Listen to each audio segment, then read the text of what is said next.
John, it's episode 72. Wow. I know. It's older than me. It is, barely, but it is.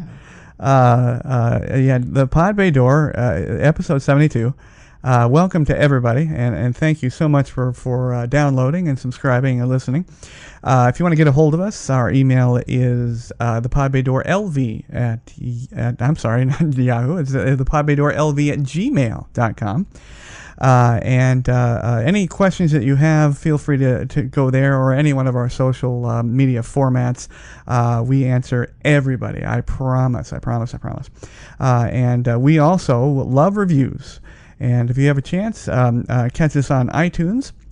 Give us a review on there, or again, any of your favorite social formats, but specifically iTunes. We really love those, and we also respond to those. Thank you to our sponsor for this month, CWOdesigns.com.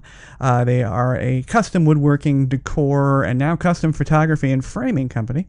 That's CWOdesigns.com. Trust me, I have definitely have seen their work, and they do a fantastic job. Again, CWOdesigns.com. Also, our colleague Julia is not here today, but if you also get a chance, go to Amazon, Kindle. If you love reading books, her newest one is Carved in Stone, a Vanessa Stone murder thriller. I know she would appreciate a review, and definitely download those books. But I'll go to Amazon, Carved in Stone by Julia Shoup.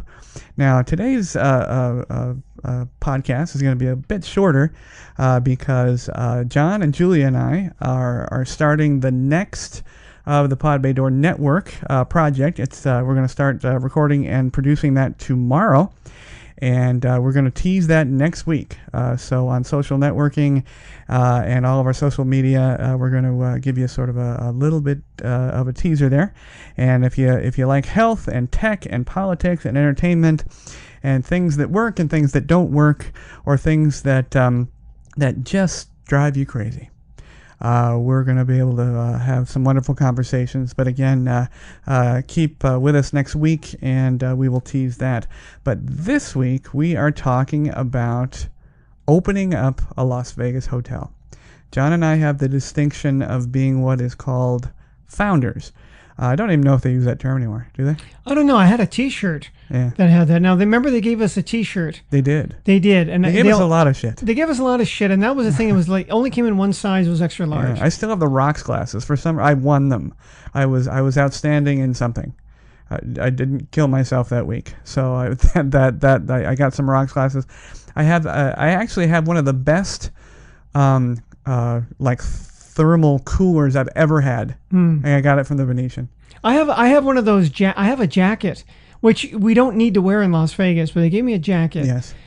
Because I got some employee of the month or something. Remember that? I do. I forget what they called it. Yeah. And I got a plaque for that, and it's always been my desire for us to get together with a sledgehammer and lay waste to that. But we'd like to get it on video so we can post that. Let's see. And the hashtag Cranky John finds a home. That's right. We opened up the Venetian. We were called founders, and founders was the term used for literally, we were the newest employees. We were the first employees to open up this hotel. I do believe they still use that term, but it was most appropriate for the Venetian. It was when Venetian was guilty of, as most corporations are, our lives were euphemisms. We didn't have problems, we have challenges. Yeah. I heard today, I had a conversation with a colleague of mine at the Cosmo, and she says their human resources department is no longer human resources. It's the people department. Oh. Yes. Because they don't want to marginalize individuals and reduce them to what they are as far as a resource. I see. Yes. So I want to know, well, exactly why are you paying me? I'm your resource for this, and you're paying me for this. Yeah. And you're paying me what the market will bear. I wonder what their see, they need to change their job titles too. Yeah. So somebody is, vice president of corporate bullshit. Oh yeah. And really that's it. I remember when I worked for CTB McGraw-Hill, yes, which was the testing wing of McGraw-Hill. They wanted to quote unquote rebrand, because people didn't know, you know, they said that there were so many hits when Starbucks did their logo. Imagine how many hits we might get if we rebrand. I said, there's a big difference. Everybody knows Starbucks. A lot of people drink coffee. Nobody gives a shit about the tests that who makes the tests that their kids take in school. Right. Nobody cares if we change the logo. You know, they just didn't seem to grasp that. So they went through this whole campaign where they were going to rebrand the company. Yeah. You know. Yeah. But so founder, all that means, it's a lovely term. Yeah. But all that means is that we were the first employees of the Venetian. And they're really rare when you think about it. I mean, the hotel you're only a founder. It was that initial group that you have. So, you know, and when a hotel opens, it's usually the big fanfare. It's been years since they've opened, I mean, to a big fanfare like they did back when we opened the Venetian in '99. Yes. You know, there was a Bellagio a couple years before that, the Mandalay Bay. There was a lot of them opened. And then after us, there was I think the Paris. The Paris, and the Aladdin at that time, which became Planet Hollywood. The only thing we've had in recent memory, which was unfortunately turned out to be quite a disastrous failure, was the Lucky Dragon. Yeah, they had founders, technically speaking, but unfortunately they're gone by the wayside. Yeah. Now another thing people don't know about Las Vegas, and you just reminded me, is that Las Vegas has, we don't have the flag in the planet for this, but we will hire founders. We will hire an entire building of people. We will overhire, as they did for the Venetian. Yeah. They'll hire way too many staff, and then without fail, they will fire them. They will not fire, lay them off, because when you're let go at a hotel in Las Vegas, basically on your file you are hireable, rehirable, or not rehirable. Yeah. You actually get stamped in your file. I don't even know what I have. Probably not. Oh, and you remember when we first opened, we went through the training. There were some people there. I assume they were HR people. Yeah. Who were there helping the training, telling us how to deal with difficult people, whatever. And then when we opened, I saw some of those same people working the front desk. Yes. And what happened? Well, they got redeployed, basically, right? I mean, it's because we no longer need trainers, even though they really did, because they always had new people coming in. Right. But so we have to find something for them to do. And I was kind of surprised that they had really low-level jobs. Yeah. I thought, well, aren't they like assistant manager or something because they were the ones doing the training? No.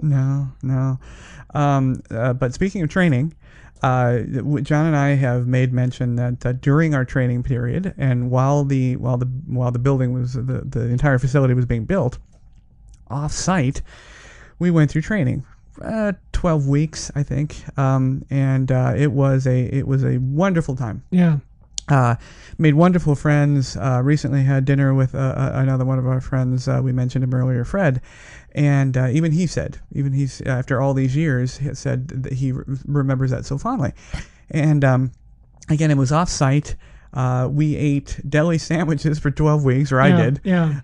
And we basically learned the job of concierge. Yeah. Now, strangely, I have to say that all of us, 20 of us, we all brought certain things to the table. Like the Avengers. Like the Avengers. Yeah. But I have to say that there was not one of us that was properly trained as a concierge. Yeah. Now, granted, that's arguable exactly what that training would have been, but we were not trained, and so the 12 weeks that we went back and forth and learned things.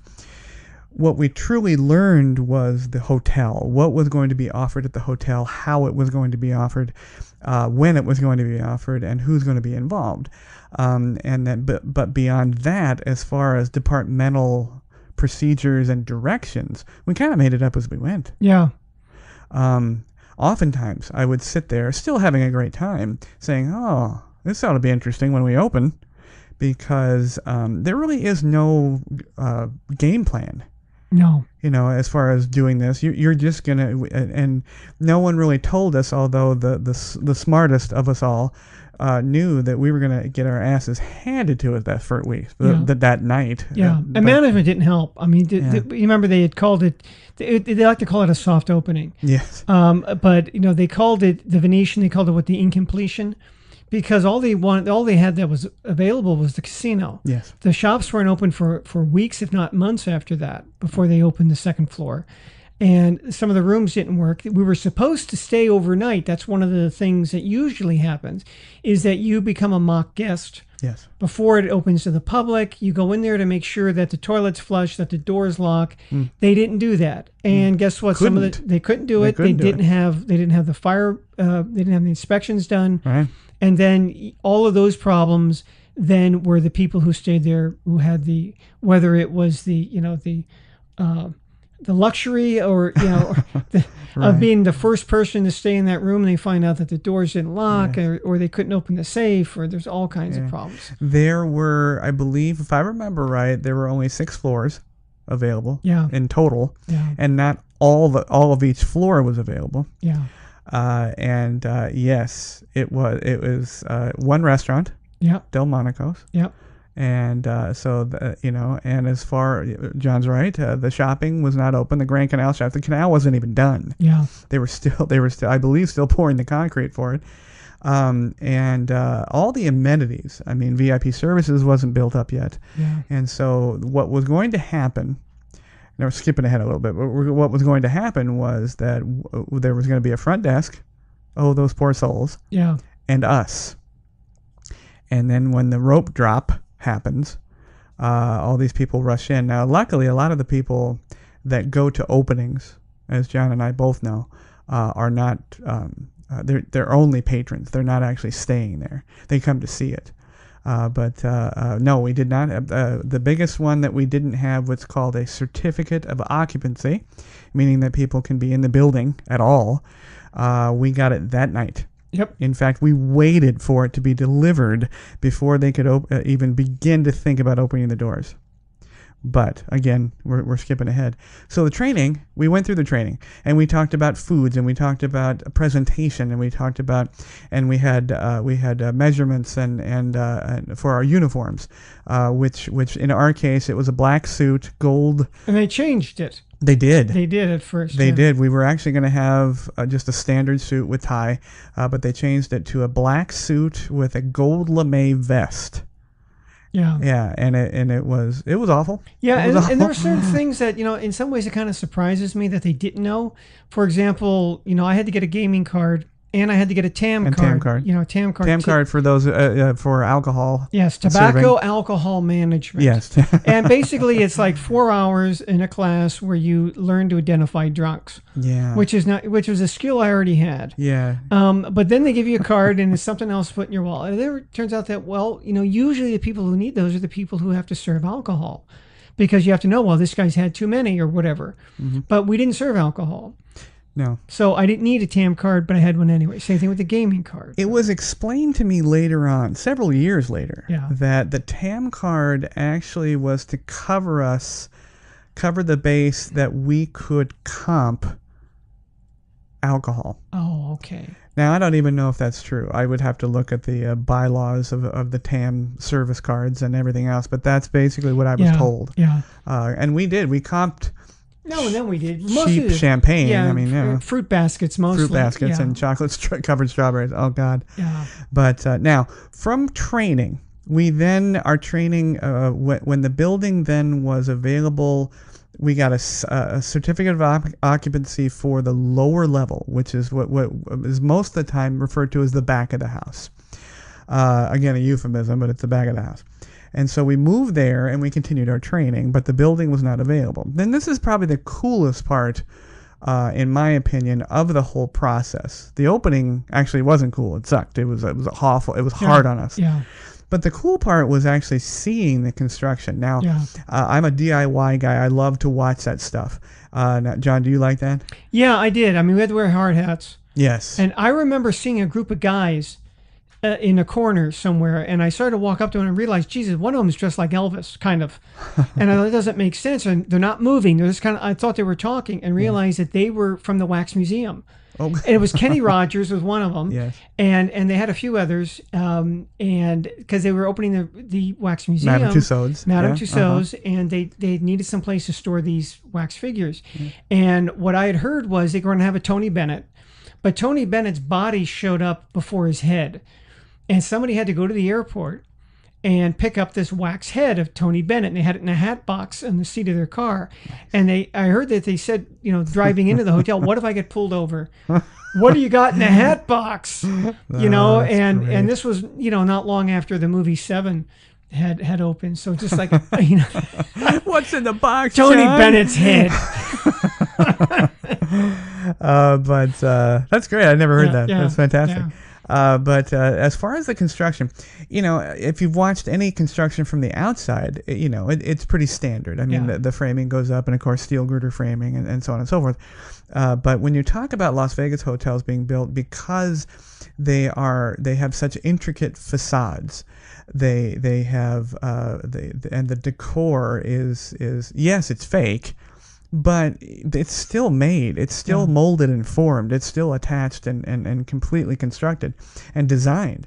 It's amazing. And we got to watch this, at peaks and around the corners and around the curtains and everything else, because obviously we weren't allowed there without approval or hard hats, which we didn't have every day, but most days we were told to bring them. But I think the most interesting thing to me was to see the technology. They were running Cat 5s for a month, Cat 5 cables for everything, for all the data, for all the AV. And, something as simple as the lighting. The lighting, the decorative lighting, main lighting, and it was just amazing to watch all of this just kind of transform, this whole thing during our training period. So I think that was probably that and the training, I think. Yeah, what was also wonderful. Really cool was the colonnade area. If you've been there, there's a long walkway, there's where the front lobby is. Mm-hmm. And none of that was done except the ceiling.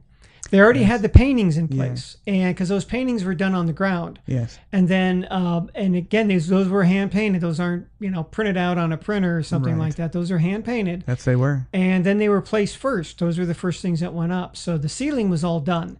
Nothing else was done. Everything else was, you could see plywood and everything like that. You could, concrete. And the columns. Some columns were there, some weren't. Some weren't. Yes. Now the ceiling, that was that was a bone of contention for most everybody, but we can guarantee you, having stared at that ceiling for upwards of 5 years, that it is not a replica of the Sistine Chapel. No, it's not. No. It is not the creation. It is not God's finger and Adam's hand. It is not even the right period. No. But where's the Sistine Chapel? That was a huge question. Yeah. And we're gonna John and I think are gonna put our heads together and think of all the questions that we can think of, both good, bad, and funny, and try to rip through those. We're going to really rack our brains, because that's going to be a whole show, because it's hysterical. It's hysterical now. Yeah. And we're talking like, where's the Sistine Chapel? Well, it's the other one that I got is standing there is we had for a while. It didn't go over well. Do you remember they had the Venetians answer to the free show, which was they let the doves go, the pigeons that went from the tower outside, and they flew in the air. Well, somebody thought that this show went off indoors. And I thought, that really would make a lot of sense to have 6 dozen pigeons flying through the casino when people are trying to play games. Mm-hmm. And if you ever had a pigeon, they don't have a small intestine. Yes. So when they fly, and they just take a dump, and they have no control over it. And I could just imagine it, on the felt and everything. No, this is outdoors. It was outdoors. But we will definitely make a show of that. All the questions that we had.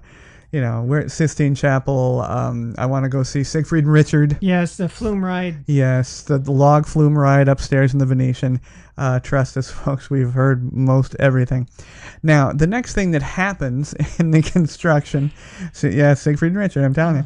The next thing that happens is once the construction reaches a certain level, John and I and the rest of our group are given a walkthrough which again is a really neat thing to do. I mean, it's probably, I don't know, 80% done.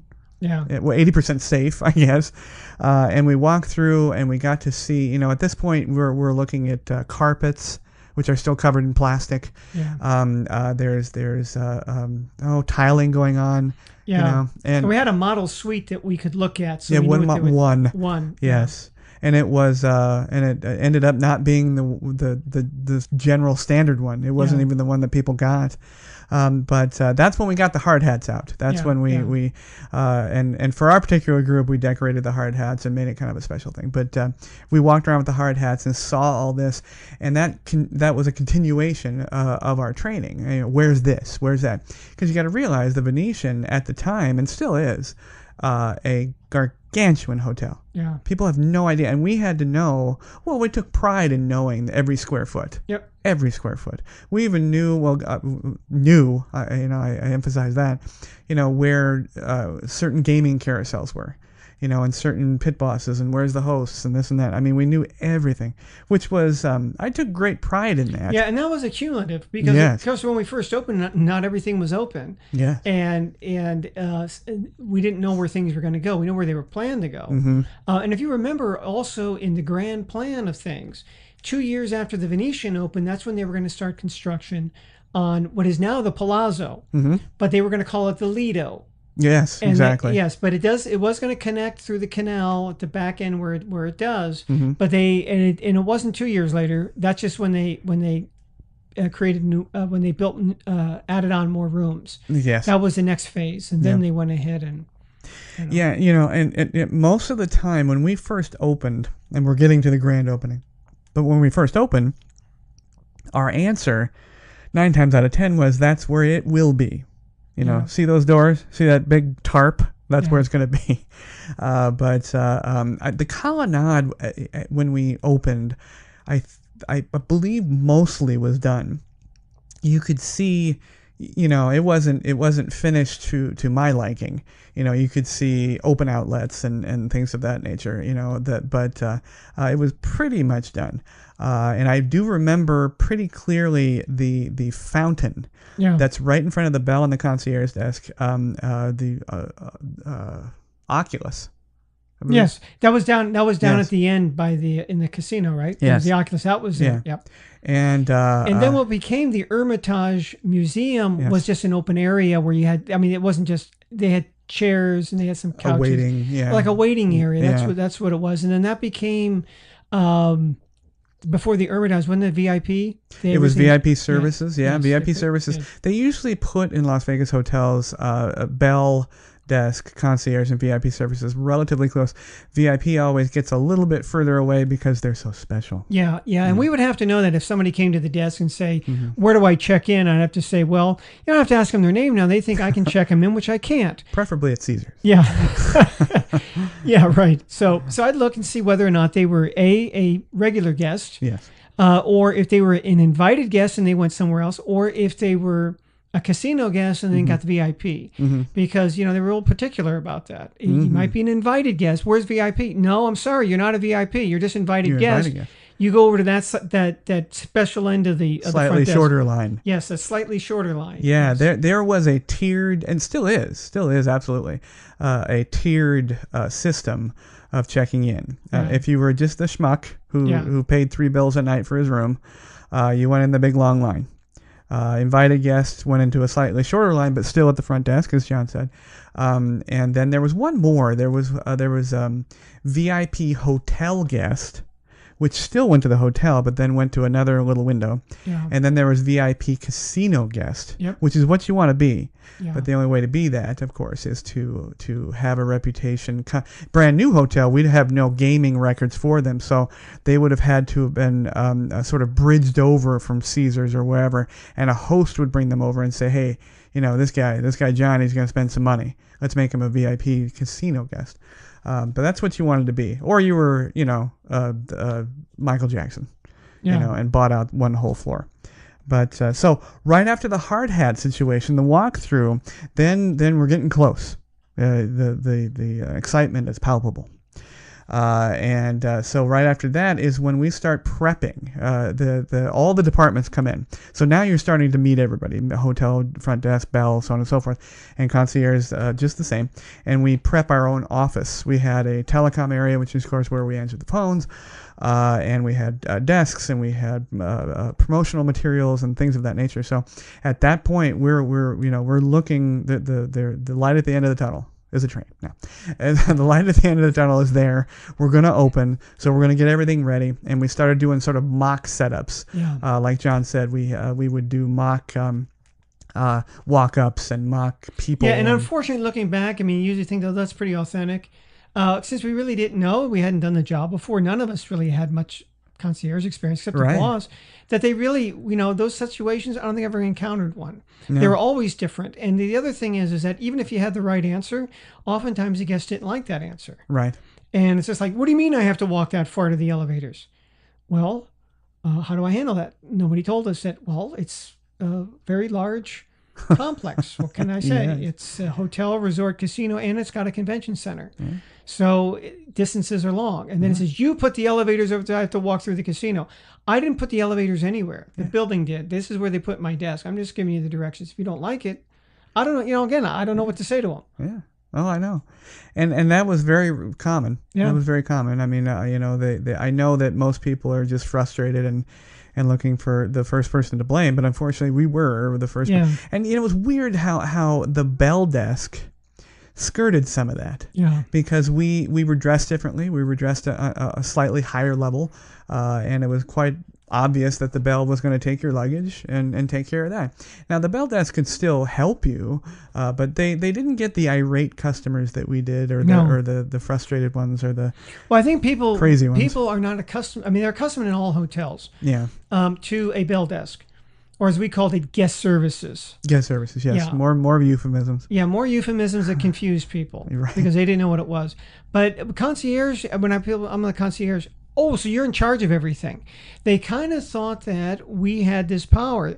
So we were the guys to come and complain to. Yes. And we really weren't. So, and then I had it even worse than that because of the stereotyping, because I was the oldest one. They just assumed I was in charge. Yeah. And unfortunately, when we started as concierge, it was sort of the burgeoning of this own the problem corporate attitude. And that's fine. It's nothing new. It's just people, I guess, forgot it. People would come to us and say they would just sort of vomit out all their problems. And, the sort of corporate procedure is, well, Mr. Smith, I'm going to help you. I'm going to own this problem. And if I don't know the answer, I'll go get it. Well, yeah, that's a great way to do things. And I don't know why that everybody thought it was new. But unfortunately, the concierge, we were not in charge as far as it came to challenges or problems, what have you. And I would say a good 8 out of 10 situations like that, we had to, I'm going to use the terrible term, pawn them off. Because we can't do it. We can go find the person who can do it, but we couldn't help you. And for the longest time, until, and I'm going to take credit for this, for the longest time, we couldn't even produce keys, which was a huge problem. Yep. And just so everybody knows, yes, credit cards will crap out your hotel keys. Yeah. Don't put your key in your wallet. Don't put your key in your purse. Keep your key in your pants and keep it away from anything. Yeah. Yep. Because especially at the Venetian, if you hike all the way up there and your key doesn't work, there's nobody to help you up there. And I always ask for 2 keys when I check in the hotel. Yes, exactly. How many keys you need? 2. Yeah. Why do you need 2? Because one of them just might not work, and I got a spare, basically. Yeah. So I would say well into a year of our tenure there is when I finally got them to instruct us and have the facilities to make a key. Yeah. Yeah. But so at this point, we're ready. We've made it. It's opening night. And, we thought at the beginning of the evening it was going to be pretty spectacular. But very quickly, as we all arrived, it was all hands on deck. Well, I think all 20 of us were there.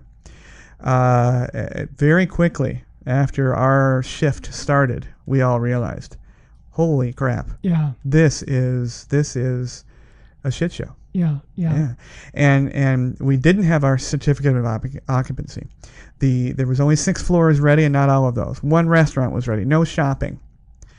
There were still construction workers. There was blue tape. If anybody knows or has bought a house, or blue tape shows something that needs to be done. It's called a punch list, and there was blue tape everywhere. Yeah. I know the other thing is that they hadn't invented the smartphone. They had cell phones. Correct. But just there was no way of sending somebody a message. Right. It's a big place, so we were not always informed what was going on. They had opened one time. They did open something. And I was telling people that it wasn't open yet. Why? Because that was the information I had. They happened to have been able to wander up there, which I didn't have the chance to do because I was at the desk.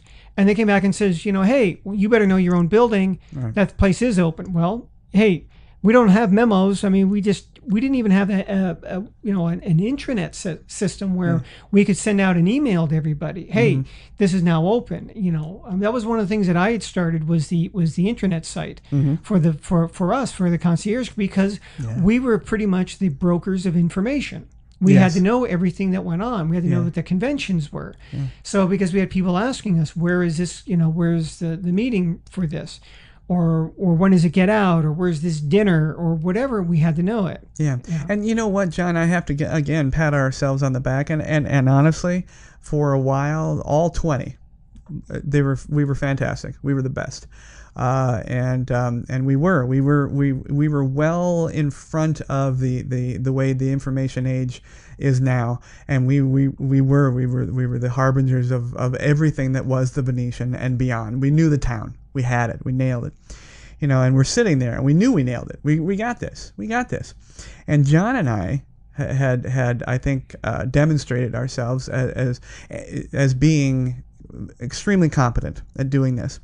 I was very diplomatic. John was very intellectual his approach, and so what happens when you're excellent? You get your ass thrown in front. Yeah. And there we were. There, John and I were at the desk, and waiting for those doors to open.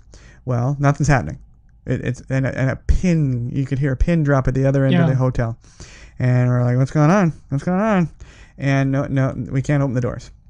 And so and then we're waiting for a guy. We're waiting for a delivery person to deliver the certificate so we can open the doors, because there's huge fines if we do that otherwise. Yeah. So he finally came. He shows up, and they open the doors. And of course, we were very confident. And then we realized that they're all coming to us, John and myself, and the rest of us, to check in. Yep. And so the line got huge, and I forget who it was. It wasn't myself or you, because we were, being barraged with questions. Someone got the bright idea to go out there and say, "Hey guys, are you checking in?" And there was nobody at the front desk, and we diverted everybody to the front desk finally to check in, and that's when it started. It was awful. I mean, the complaints were immediate. Yeah, and it reminded me of when I worked football games for the 49ers at the concession stand. There were certain times where the line was like 8 or 9, 10 deep, and it never got down. Hey, good, this guy just wants a beer. Yeah. So bam, I'm pouring the beer, and they would typically, and it was dumb, they would have somebody who was not 21 working the concession stand. They are not allowed to pull the beer tap. Yes. So they'd have to say, "John," I had to reach over and pull it, and then fill my own, and then reach over and shut theirs off. Now they could hand the beer to somebody and take their money, but they couldn't actually pour the beer. Right. So, but it reminded me of that at the hotel, because we would see all these people in line, and we were trying to blow through that queue. Trying to answer the question. Good, I got another one going. Oh, gee, I just answered that question, but the line's not getting any shorter. Just more people are getting in. Right. Right. And it was just like, God, when is this going to end? Yeah, it was shocking. And one thing I said to our colleague Fred recently is that the one thing the Venetian did for me as a public service person, I guess, is there is no crowd, number of individuals, or line that I will ever be intimidated by again. Yeah. Yeah. I mean, it's just you learn in working with Vegas, because it's volume, it's not quality, it's volume. Don't kid yourself, folks. Is you do one thing, you do it well, and move on. You cannot do the multitasking thing when you're getting hammered like that, especially opening night. So John and I are there. We're fielding the questions. We're hockey goalies. We're just we got it. 1980 U.S. team. We're the Russians, the Poles. Yeah. We got it. We got them. Yeah. In most cases, where is this? Not open yet. Not open. Not open. Bathroom's right over there. Not open. Yeah. Go away.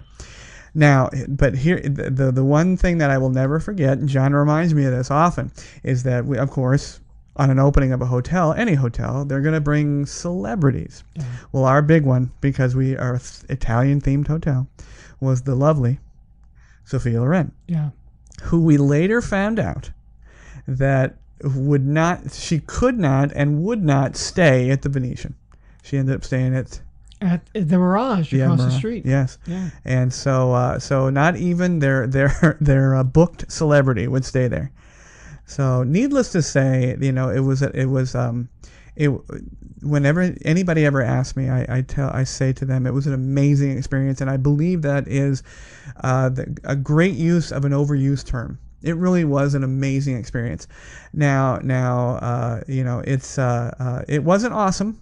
It did not elicit awe from me because it was a disaster. Yeah. John's one. I think that's one of your favorite ones. Awesome. Yeah. Awesome. Amazing. Everything's awesome and amazing. Neither of which are true. But it was an amazing experience. One that I don't think will ever be repeated in my lifetime for me. Because I won't allow it. Yeah. I'm not going to go back. But we've talked about Julia going back, and I can't imagine how she did it. At least she didn't have to go back to an opening like that. I mean, she didn't. I mean, granted, she wasn't a founder with us in that regard. Yeah. She didn't have to put up with that bullshit. Yeah. It was a lesson in humiliation. And it's just like, wow, I just didn't expect this. It was without question a trial by fire. There was no, the training was good. I mean, it kind of prepared us. I think the best thing it did for us was to make a cohesive group. We were friends by then and true colleagues. We knew we were going to help each other. But it didn't do a damn thing for preparedness. I mean, and like John said, we were not concierge, and many of us, myself included, were not even accustomed to customer service. Yeah. It was on the other side of the desk. So we just did our best, and it was, it was wonderful. It was awful. It was unique, and it will never be repeated. And I look at it now. I thank my stars that I had the people with me that I did. And I think that is one of the world's most unique employment situations you could ever go through, period. Yeah. I mean, it's just, like John said, going into an already open casino, that's not going to work for anybody else. Yeah. But opening a Las Vegas hotel, casino, resort, if you get a chance, do it and then quit right after. Yeah. But it really was an amazing experience. Lessons in Chaos. Lessons in Chaos. Yeah. There's the book right there. Yeah, Lessons in Chaos. By Siegfried and Richard. Yeah, that's right. Or I had a guy, he wanted to see the Gunter Gables show. Well, I remember Gunter Gables was the lion tamer with the Ringling Brothers Circus. That's right. And he wore the sequins and everything like that. So, we've talked about the Anita Baker, Anita Hill thing where I screwed up a couple of weeks ago because I got the names, in the memory come up that way, and there's some synapse crossfire. Well, it's the same thing with this guy. He couldn't think of Siegfried and Roy. He had it in his mind. It's a guy with lions or tigers, and he wore sequins. Oh, it's Gunter Gables. Gunter Gables. My God, I do remember that. Man, you're old, John.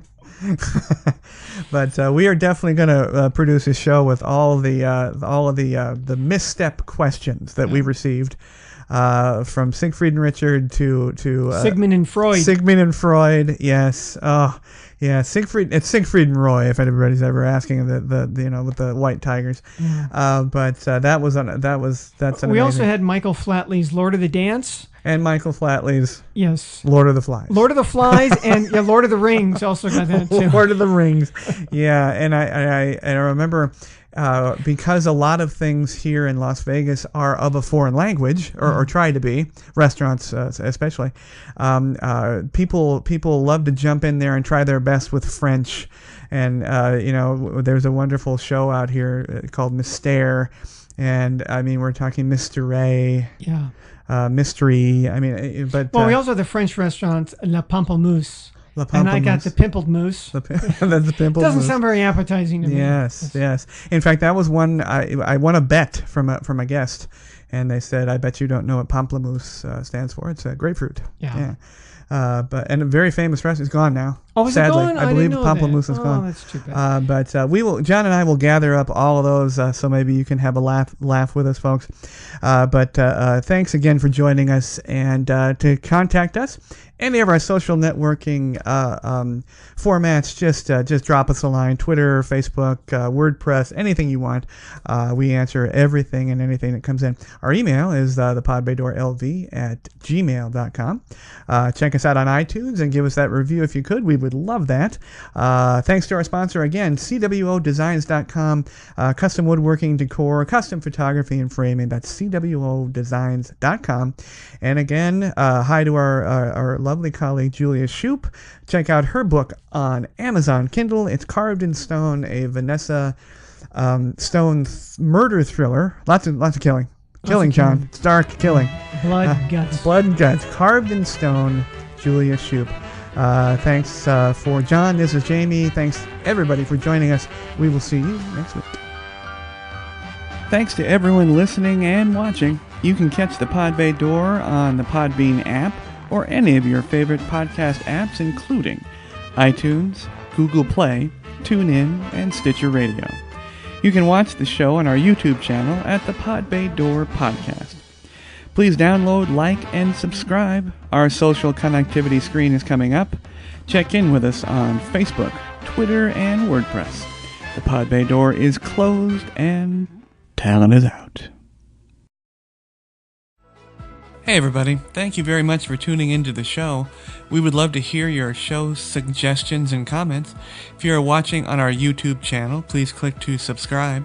You can also connect with us on Facebook using @PBD Podcast, on Twitter using @TPBD Podcast, and on WordPress at thepodbaydoor.wordpress.com.